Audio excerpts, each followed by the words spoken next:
This is the Roller Coaster Podcast, and I'm your host, Lucy Q. Life is a wild ride. It has twists and turns. It's scary, exciting, and downright fun. So throw your head back, arms in the air, and come along with me for the ride.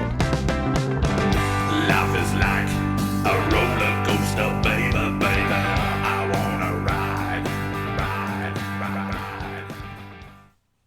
Episode 200 of the roller coaster will soon be here, and this is your chance to be part of the fun.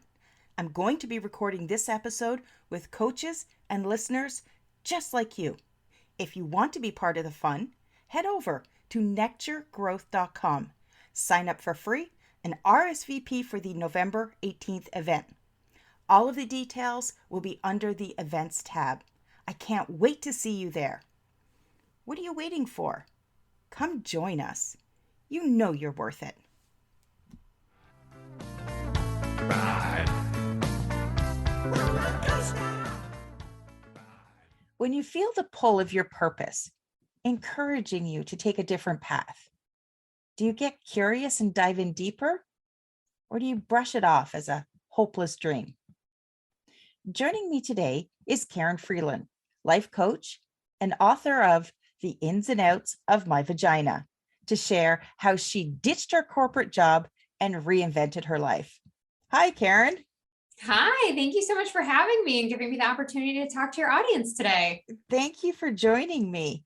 I love the name of your book, by the way. We're going to get into that afterwards because that's a really interesting title. Thank you. But let's just take it back a little bit. Where does your story begin about, when you first started feeling that pull to maybe leave your corporate job? Yeah, great question. And I would say it was probably around 2017. I had been working in corporate for, 12 years, chasing the paychecks and the dream, trying to see how high I could climb, what, title I could get, what's the most amount of money I could make. And that was fine for a while, but then all of a sudden it just got old. Like it wore off. I'd get a new job and instantly I'd be like, where's the next one? And now I need the next thing. So I was never really happy where I was at. And I had been chief of staff for a year to a president at a large telecommunications company. We did $13 billion in revenue. I mean, this was like a big operation. And the deal was, I was told, if you do this role, you'll get a director position at the end. And of course, when I got there, they didn't have any director positions anymore. Nothing was open. And so I found myself sort of at the crux of like, where do I go? A crossroads. Do I leave? Do I say like, forget you then, I'm going to go somewhere else? Or do I just keep working here and, because I'm the breadwinner, so I have to keep working, right? And so I decided ultimately that I would stay there for a little bit longer. And then a recruiter came along and snatched me up. I went to another company, did that for 3 years, and it was the same thing all over again. I wasn't that happy. I was stressed out all the time. I was working 24/7. I was never getting any praise or kudos for anything I did. It was never good enough. And I just thought, there has got to be more to life than this. This can't be why God put me here to just make PowerPoint presentations all day. Like that can't be my existence. And I really started off this like journey to soul search of what do I want to do and what makes me happy. But that was hard. It didn't come to me easily. And I think a lot of people don't realize, they look at me now and they go, oh, but you're a life coach and you left corporate and you wrote a book and you figured it all out. And I'm like, yeah, but like this all started back in 2016, 2017. And it was almost like a 3 to 4 year process to really go from, okay, I am not happy to here's what I'm going to go do. So it was a journey. And luckily, as I was doing my soul searching, I remembered a book that I had started writing in 2009, which at the time it was called I Don't Know My Vagina. And it was a joke actually between me and my husband. And I had written a couple of chapters. I maybe had like 20,000 words or something written, and life got in the way. I'd write a chapter here or there and then forget about it. And so I was watching The Secret and the Law of Attraction, and Jack Canfield was talking about his series, Chicken Soup for the Soul, and how if you really want something to happen, you can't just dream about it. You have to take action. And I was like, that's it. I'm not taking action on anything because I'm just frozen. I'm just stuck here. So I was like, I'm just going to start writing and see what happens. I don't even know if I'm going to publish it, but I want to finish writing the book that I started. And then it took off. It became a life of its own. And it just launched officially yesterday on September 14th. So it came to fruition. It's here, and it feels like a dream. Wow. So what were some of those steps that you took when you were doing that soul searching, that part of your journey? What were some of the elements that made up that part? Yeah, a lot of journaling. I really started to stop self-censoring, right? And I think so many of us do this, right? We have a thought like, oh, I'd be really neat if I could go do X. And then we go, oh, no, because, I won't make enough money, or I probably don't have the skill set, or we come up with like a laundry list of why we can't go do that. And I said, I'm not going to do that. I'm not going to self-edit. I am literally just going to write down every single thing that I want to do. And I had a list of 33 things. Like one of them was like stand-up comedian. I would love to be a stand-up comedian, right? Like that would be so much fun. So I wrote it down on the list. And then when I got done, I prioritized the list and I put it in the order that I thought was the most important. Like, what do I absolutely want to do? And finishing my book was in the top 3. And at the same time, I did an exercise to say, how much time am I spending on each of these activities and each of these goals or dreams? And it was like, oh, right, I want to write this book, but I maybe spend 10 or 15 minutes a week on it. Well, okay, it's not going to get there with that. I got to shift my priorities. So that was one of the things that I did, was really like go through some actual activities. And that's a lot of the stuff that I do with my coaching clients, and really walk them through that process and what that's like to think about their goals and their dreams. Some other things I started to do were find my passions again. I worked 24/7. I was a workaholic to the nth degree.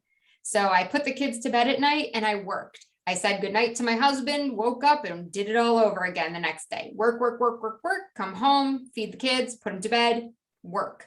Sometimes I would get up in the middle of dinner and check an email. If a text came through, it was like, I was addicted to my phone. So I was like, I have to find some things that I actually enjoy other than working. And so I started dancing again, and I took some hip hop yoga classes and just allowed myself to have fun without the pressure of needing to make money from that. Because, it's like people would always say, find the thing that you love to do and the money will come, right? And like, you'll never work a day in your life. But I didn't believe that at the time. Yeah, I can relate to that. I'm like, that's great. I love dancing. Who's hiring a 40-year-old dancer that hasn't touched a pair of ballet shoes in 20 years? Like no one, right? Like I'm not going to go be a ballerina somewhere. So I had to really just separate that idea of I'm not doing this because I want to make money from it. I'm doing it because I enjoy it and it's fun and it fulfills me. And once I started having all these other activities and being creative again, it was like I saw the world with a different lens. I'd been so stuck doing the same thing like Groundhog's Day every single day of the week. And all of a sudden I started allowing myself new areas and avenues to explore. And I was like, oh, this isn't so scary. I probably could do something different. I bet I could make it as a life coach, or I could go be a motivational speaker and help other people see a new path. And once I started making one change, all the other changes just came so much easier because I was already like, oh, I know how to make a change. Okay. Yeah. And that's, that goes back to, you made reference to the movie, The Secret. Mm-hmm. It's the same thing that you attract more of the same. Yes. So once you sort of shift into that position of possibility, which engaging the creative mind is opening yourself up to possibility, because to be creative, you have to think of what's possible. You don't just Yes. see a blank piece of paper and keep looking at a blank piece of paper. You don't just hear a song and just stand there. Well, I do, because I can't dance, but that's another whole problem. I got you. I can help you there. Oh no, I'm beyond help. Trust me. Trust me. Um, I think by engaging in that creative, playful nature that we had as children, Yes. it kind of rekindles something in our soul that then reopens us up to those possibilities. Yeah. And I love what you said too about attracting like-minded, things, right? So this whole idea of law of attraction, like I started surrounding myself with more entrepreneurs and people who were coaches or making their own way or, doing something a little bit outside of the box. And it became so reassuring. I'm like, if they can do it, like, well, of course I can do it. Like, they're not doing anything special. Like, I see what they're doing. I see how Exactly. they're posting. I see what kind of emails they're sending out. Like, I could totally do this. And so suddenly something that seemed like an insurmountable mountain, right? Like, was just like, oh, that's gonna be easy. And that's it, is that it can be really easy for us to look at somebody's, what I call their highlight reel. Yes. You look at Yes. the Instagrammer that's got 15, 20,000 followers. You see the YouTubers that are making several $1,000s a month from their channel, and it's easy to compare yourself to that, Yeah. but you're comparing their highlight reel to your be reel. Yes. And that's where the problem is that nobody else on the face of the planet is in the exact same situation, in the exact same place on their journey as you are right now. Yeah. And once we start playing that comparison game, well, that's when we start dimming our own light. Yeah. And robbing ourselves of so much joy. I mean, I am so transparent with people. I'm not making six figures as a coach. I mean, every time I turn on TikTok or Instagram or go on Clubhouse, I hear about how these coaches are making 6 and 7 figures. And I'm like, maybe, or maybe Well, it's BS and it's smoke and mirrors, right? and you know what? And that's the thing, is that, anybody can place a YouTube ad in between Yes. videos, and they can sit there and they can say that, I see so many videos where they're saying, I make 6 figures, or, I sold this stupid rubber ducky and I made $100,000 last year. And you're like, yeah, cool. But how much did you spend in advertising? Right. Because, Right. if you throw enough money at it, sure, you can sell 100,000 of anything. Yeah. But if it costs you 200,000 to make 100,000, then it ain't right. Exactly. So I just think, yeah, don't play the comparison game. And this has even come up a little bit in the book, as I've been, talking to other women who have read my book, and they're like, oh, I told my husband we're like slacking in the sex department. And I'm like, whoa, hold up. I'm like, remember, this is a book, and a lot of the stuff in the book are highlights. They are the good moments. I mean, don't get me wrong. There's plenty of not so great moments in there, and definitely experiences you're going to be like, whoa, I'm glad that happened to her and not me. But I think we all have those stories. oh, we do. We all do. But there also are those times. I mean, my husband looks like a freaking hero in most of the book, but I did a post this morning on like, is there such thing as book launch day sex, like birthday sex or anniversary sex? And I was like, yeah, no, apparently there's no such thing, because, your girl did not get it last night.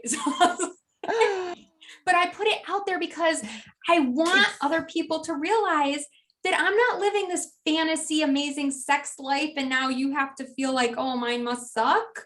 Like, don't compare yourself to mine anyway. Like, you have your own life and what works for you, and other people are going to have theirs. The comparison game is just a recipe for disaster. Definitely. And I think by sharing our stories, those stories will resonate with other people so that they don't feel like that they're alone in their journey. But it's also important for people to realize that it's just part of my journey. Right. I'm not gonna air all of my dirty laundry right on Instagram. because we all have shit that we deal with. We all have, life is a roller coaster. We all have our ups, we all have our downs. There's twists and turns. That's just life. Doesn't mean we're going to go splashing it all over social media. Right. No, I agree 100%. But if that was just what you said right there about not feeling alone, that honestly was the biggest reason why I published the book. Because I was nervous. I didn't go into this day one saying, oh, I'm definitely going to publish this book. And I actually took a little hiatus after I finished writing it. And I thought maybe I won't put it out there. Maybe it is too personal. Maybe it's not. I don't know. Like, I just got nervous. Like, what are people going to think? Are people going to judge me? I just moved to South Carolina. Like, we're in the Bible Belt. Like, is this, what do you like, do? my neighbor's going to shun me? I don't know. I wrote a book about vaginas. Right? Like, hey, nice to meet you. I lead off the PTA meeting with that. Introduce yourself. I'm just putting it out there. I wrote a book about vaginas. Right.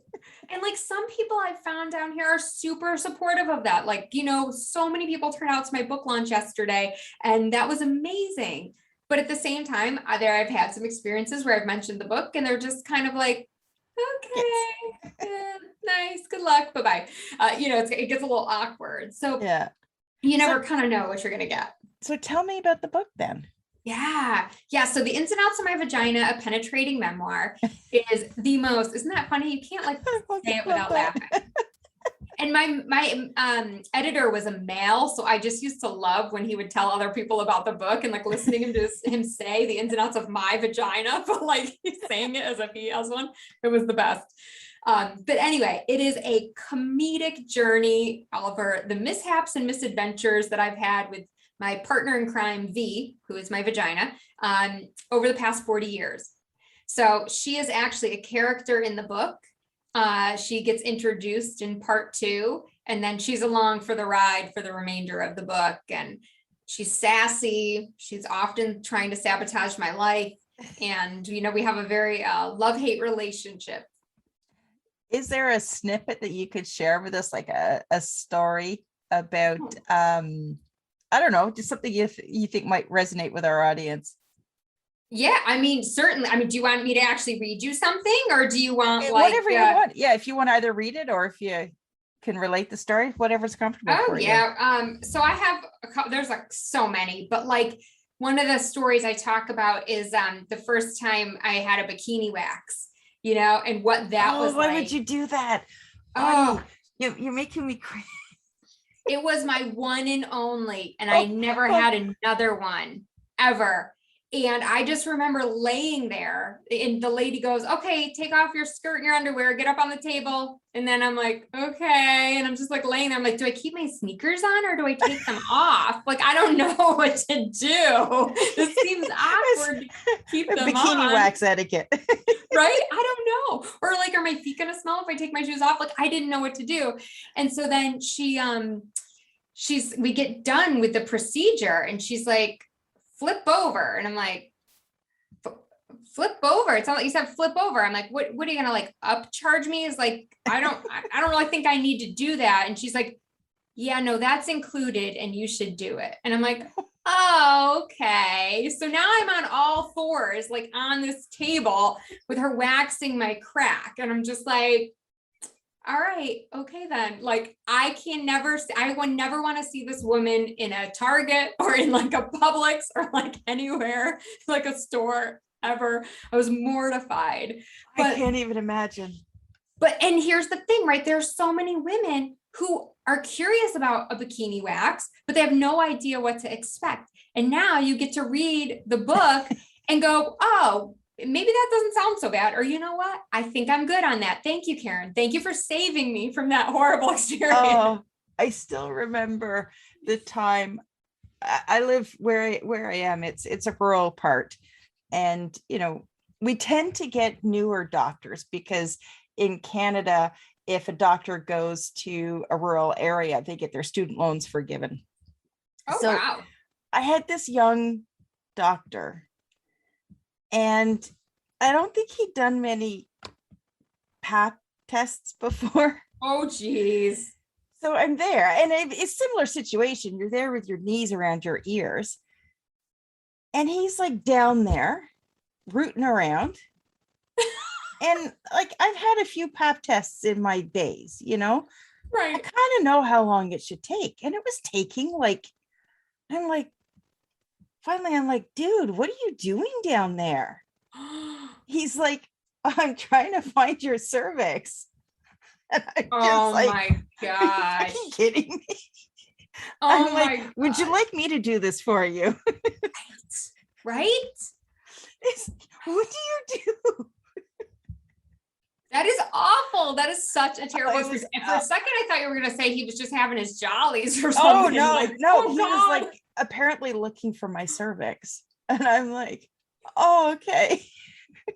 That is so funny. But see, there's all these little stories that we can relate to and experiences that we've been through.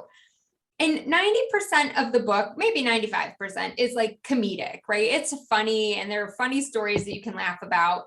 But I do touch on some serious things. So for the first time ever, I do talk about my miscarriage. And a lot of my friends didn't even know that I had a miscarriage. Because what do you say to someone? Like, hi, I lost my baby. Like, I didn't know how I would even talk about it. And I didn't want like pity or sympathy either. Like, oh, you poor thing. Like, I don't know, that feeling just felt icky to me. So I suffered with it alone. I just coped with it alone. My husband and I tried to get through that, and then try to figure out like, well, we know we want kids. Like, when's the right time to get back in the saddle? Like, we're not really feeling romantic, but it's just all these emotions and things that happen. So I wanted to touch on those types of vagina experiences as well, because I think it's really important that we look at all aspects of being a woman. And it's an important conversation to have because I think we're about 10 years apart. But when I was in elementary schools, when you start doing like good old sex ed, Right. and they teach you sort of very mechanical, you get your period and you develop breasts and that's what they tell you. Yeah. And that's it. And there's all these other things that your body's doing. And you're like, I don't even know if this is normal. Right. Right. I spent like 30 years of my life being totally ashamed and uncomfortable with vaginal discharge.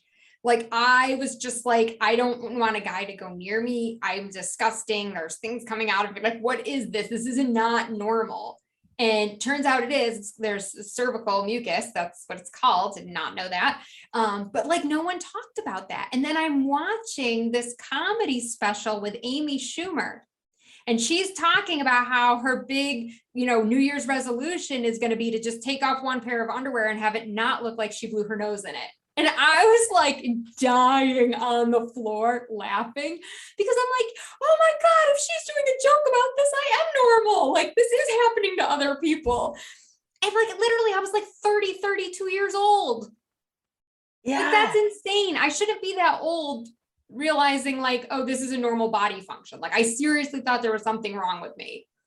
And it was, a source of embarrassment, and it prevented me from being intimate sometimes, and just like really was kind of like a monkey wrench when it should have been like no big deal. Yeah. Yeah. So I hope that this will get like other women talking, well, and feeling and that's comfortable. And it kind of reminds me of the Vagina Monologue. Mm-hmm. That same sort of thing. I mean, that came out, that was what, 15 years ago?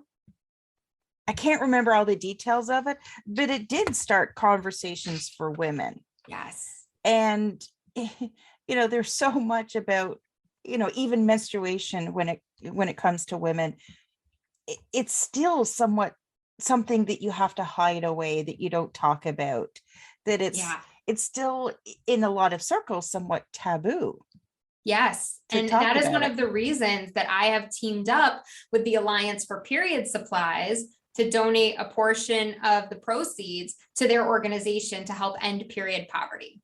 Because there are many women out there, especially of low income status, who don't have the money to get period supplies. I always took that for granted growing up. Like, I got my period and there was just tampons under the sink. There were pads under the sink, whatever I needed. But for many young girls, they have to miss school. And even for women, they can't go to work during their period because they literally don't have access to the products that they need to manage their period. So we're going to be donating a portion of the proceeds to them so that, we can help impact someone else's life. That's it. That's such a great tie-in to the book, because Yeah. it is something that we don't realize. And it's not necessarily, in a third world country, but there are women and young women in our own communities, our neighbors, that Yes. have to decide between buying milk and buying tampons. Yeah. And, that's not an easy thing to deal with. No, and period products are not cheap. They are taxed as if they are a luxury, which is another thing that I'm really trying to now better understand, what I can do to lift my voice and, use my platform to maybe change some legislation and try to get them to ease up on the taxes on period products, because I can assure you having a period is not a luxury by any stretch of the imagination. You can damn well bet that if it was men having it, the things would be free. Right? Yeah. Yes. Yep. We know. Yes. We know how this one would roll. Yeah, exactly. Awful. Now, But Karin, hey, Karin, try to do what we can to make the difference, Yeah, and that's all we can keep doing is keep the conversation going. And that's what you're doing with your book. So do you have any final thoughts or words of wisdom before we wrap up? Yeah, sure. So for people who are just kind of feeling stuck, the biggest thing is to just really do some soul searching, turn inward, look at what fills you up, where you find joy, and chase that. Just keep following that rabbit hole, because it's going to bring you to a place that you never expected. When I was in corporate, I never could have imagined that I would become a life coach. I never could have imagined that I would have actually published this book and then be a spokesperson for the Alliance for Period Supplies. But, as I made each little change, it opened up new doors and new opportunities that I could follow. So really just trust yourself, because you are more powerful and more capable than you are giving yourself credit for. And how can people connect with you and grab a copy of your book? Oh, absolutely. So you can follow me on Instagram at Karin Freeland. It's Karin with an I. You can also check out my website, karinfreeland.com. You can learn more about the book there, or you can also learn more about my life coaching. And the book is available online where all books are sold. So Barnes & Noble, Amazon, a few places in the States are carrying it in person in South Carolina, which is exciting. But yeah, most of you probably will get it online. Perfect. Well, if you're looking at connecting with Karin, make sure you check out the show notes. I'm going to have all of the links in there. And Karin, thank you so much for joining me today and sharing your story. Oh, I appreciate it. It was great to be here.